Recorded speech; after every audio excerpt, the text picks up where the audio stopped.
I'm going to hold this book up here because I know this is your recent endeavor. Yeah, I'm going to hold it up for the camera. Good.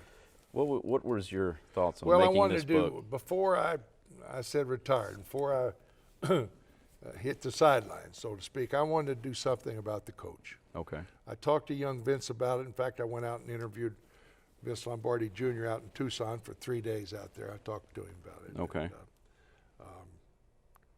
he knew how close I was and how much I loved Lombardi, and I think vice versa.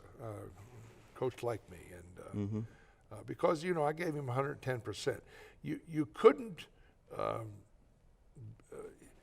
be a player for him unless you couldn't contribute and you couldn't win. I mean that's what he was all about, and but I wanted everybody to I wanted to talk on a lower level, and I told Billy Reed, Billy wrote both my books. Right, he did. Golden He's been on Boy the show as well. Actually, I wrote 3. I wrote a book a long time ago in the 60s called Football and the Single Man, and it was a little bit more about the stories. In fact, they're still stuff at night, off the field stories. Well, they're still trying to. I talked to a guy in Hollywood today. He said, Paul, we're trying to grab some money and to do this book. They wanted to do a movie with the Golden Boy.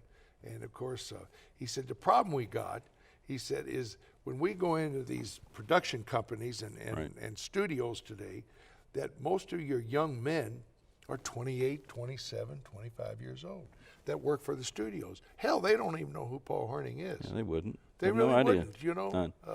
So, that's her. But I told him, I said, I don't care.